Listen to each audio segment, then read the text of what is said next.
Of the European Research Group of Conservative MPs, and he's in Somerset. Thank you for joining us this morning. The Prime Minister Good morning. The Prime Minister in an interview this morning made very clear she thinks that the plan set out at Chequers does respect all of the red lines she had laid down before. Can you agree with her on that much? No, I don't. I think that the European Court of Justice will have a role that is effectively the same as it has now over the Common Rule Book, which isn't a Common Rule Book, but the European Union's Rule Book, judged by the European Court of Justice. And if we don't follow it, we risk being penalised, which is the same position as we're in today. Parliament, even now, could pass an act to say we weren't following a particular European Union rule. So no, I don't think her red lines have been respected. And some of what she said was very interesting. Andrew Marr pushed her on when this decision about the Common Rule Book was made, when they decided to have the EU's rules for the UK. And it seems it came into discussion a long time ago, but David Davis in the DExEU department wasn't told. And that's a very strange way to be running government. Yes, we've heard from Steve Baker, who resigned from that department as well. He's been saying this morning that, in fact, the department is a Potemkin-like structure and that they were kept in the dark. Well, we'll be talking to a minister from that department later, so we can put all of that to him. What I want to ask you is, the Prime Minister said the plan had changed a bit because what was originally proposed was non-negotiable. It had been made clear in Brussels they wouldn't accept it. So this is the only realistic alternative, isn't it?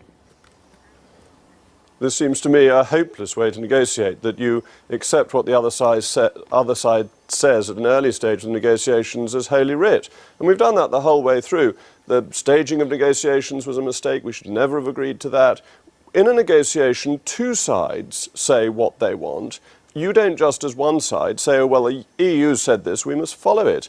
And I think Julia Hartley-Brewer, in her comment earlier, got absolutely to the heart of this, and it came out at a briefing to MPs as well. The government unfortunately believes that Brexit is not a good thing in itself. It seems to think it has to be tempered with non-Brexit. And that was when the Prime Minister said people voted with their hearts and she was doing something with her head. In my view, and in the view of most Brexiteers, head and heart come together. Brexit is enormously positive, a huge opportunity for the country. And I'm afraid the Prime Minister doesn't see that. And it's why I think she is a Remainer who has remained a Remainer. And in that case, is it time to change the Prime Minister? You said in the past that you want to change the policy, but not the PM. From what you're saying today, a Remainer who's remained a Remainer, it doesn't sound like you will ever get a policy you can agree with while she's still at the top. I think she still has the opportunity to change her policy. To go back to the Mansion House speech, which had considerable elements of compromise in it, the Mansion House speech was welcomed from memory both by Nicky Morgan and by me, so it had wide support across the Conservative Party. It was a good basis to do things on the assumption of equivalence of regulations, not of process of regulations. It's the process of regulations, the EU's rule book, that makes us the vassal state. And that's the error that clearly has been discussed in Downing Street for some time, hidden away in the back rooms, away from DExEU and away from members of Parliament and away from the British public. But if the Prime Minister went back to what she said before, then there's a policy that people could rally around. There is nothing she said this morning that suggests she is prepared to go back to what she said before. In fact, she said it wasn't practical because it was non-negotiable. If she is not going to change her mind, and she's going to stick with this policy, does there come a point at which you have to contemplate trying to replace the PM rather than just replace the policy? I think we can focus on the policy, which will have to be brought through Parliament, and the Prime Minister will have a choice then. She'll have to decide either to change the policy or get it through on the back of Labour Party votes. And that would be a very divisive thing for a leader of the Conservative Party to do.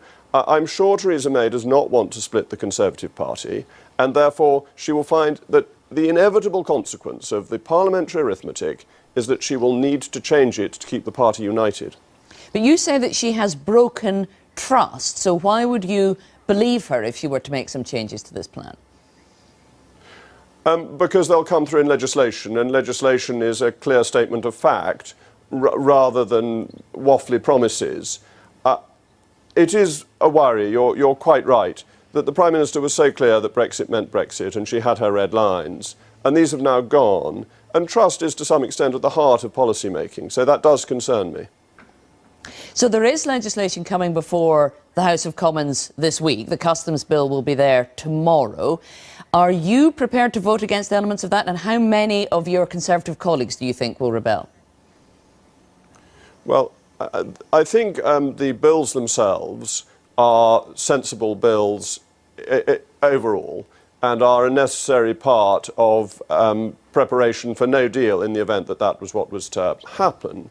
But I've put down some amendments and we'll see what support they get on Monday. What support are you anticipating? You must have been speaking to your colleagues about what kind of number are likely to support your amendment.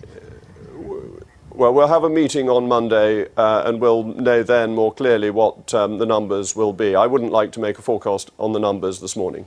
Is there a possibility you could vote against the third reading? I think that's highly unlikely because the bill tomorrow will allow for customs collection and duties and so on. There may be fallback positions if that bill weren't passed, but it's quite useful in terms of leaving on WTO terms. And the bill on Tuesday, the trade bill, allows us to roll over the trade deals with the EU's already done with third countries, and that would be an unwise thing to vote down. So I'm not expecting the third reading to be voted down. But you're going to have to give a show of strength, because if you want to persuade the Prime Minister to change her policy, and this morning she doesn't sound as though she is minded to do that, you're going to have to produce the numbers, prepared to vote against the government and rebel in the House of Commons to put pressure on her, aren't you? Well, we'll have an idea of the numbers, I suppose, at 10 o'clock on Monday evening. Some of your Brexiteer colleagues, of course, have decided to support the Chequers plan. Michael Gove was a leading figure in the Vote Leave campaign, and he says that amongst those of us who want to execute a proper Brexit and one that's the best deal for Britain, we now have an opportunity to get behind the Prime Minister. Why do you not believe him, a leading Brexiteer, when he says this is the best deal available? Well, Michael has a theory that we should get legal Brexit on March the 29th next year, and then we should improve it and get a thorough Brexit thereafter. I think the second half of that simply isn't realistic. I don't think people are going to want to reopen an international treaty after March of next year or introduce new legislation. I think the country's ready to move on and discuss other issues, other important governmental issues, and they want Brexit done properly now. And if you look at the polling that's come out over the last few days, the country wants this done properly. It's not just a few hardline Eurosceptics. It's the nation at large that feels it voted to leave the European Union and it expects to leave the European Union. It doesn't want a lot of prime ministerial fudge. Now, you said earlier that you fear that the Prime Minister remains a Remainer. Do you think, therefore, when she was giving speeches, the Lancaster House speech, the Mansion House speech, which you applauded, she didn't really mean it? Her heart wasn't in the kind of Brexit she was describing then? Well, I am concerned about the Mansion House speech because the Prime Minister, in the interview with Mr. Marr this morning, made it clear that the European rulebook had been in the offing for some time. She wouldn't specify a date. So you do wonder what was really going on in Downing Street at that time. You think she may have been being duplicitous? I think that's a harsh word, and a harsher one than I would choose to use. What word would you use? Political. Jacob Rees-Mogg, thank you very much for talking to us this morning. They thought we'd just roll over and have our tummies tickled, and they've suddenly discovered that the British bulldog doesn't behave like that.